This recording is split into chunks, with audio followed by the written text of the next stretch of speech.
जर तुम्ही हायवेवरून प्रवास करत असाल तर तुम्ही फास्टॅग वापरत असाल, कारण सरकारने हायवेवर बांधलेल्या टोल नाक्यांवर टोल टॅक्स भरण्यासाठी फास्टॅग सुरू केला होता आणि त्यामुळे लोकांचा बराच पैसा आणि वेळसुद्धा वाचला होता।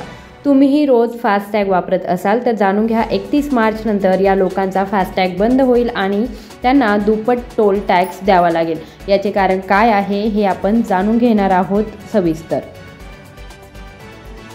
देशातील महामार्गाचे जाळे खूप मोठे आहे आणि दररोज कोट्यवधी वाहने टोल प्लाझातून जातात, ज्यामुळे सरकारला दररोज कोट्यवधी रुपयांची कमाई होते।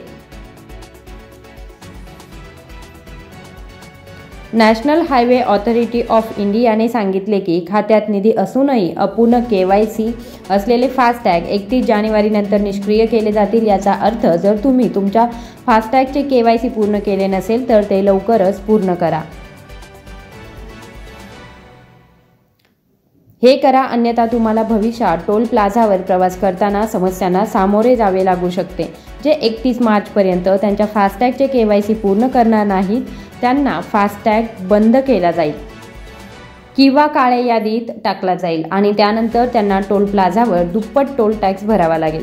जर तुम्हाला तुमच्या फास्टॅगचे KYC पूर्ण करायचे असेल आणि या संदर्भात कोणत्याही प्रकारची मदत किंवा माहिती मिळवायची असेल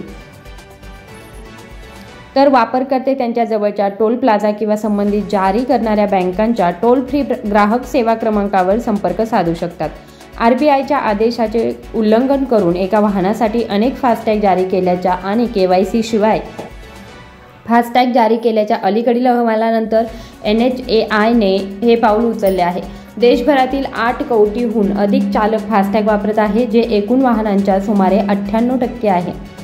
या प्रणालीमुळे देशातील इलेक्ट्रॉनिक टोल वसुली प्रणालीची गती मोठ्या प्रमाणात वाढली आहे।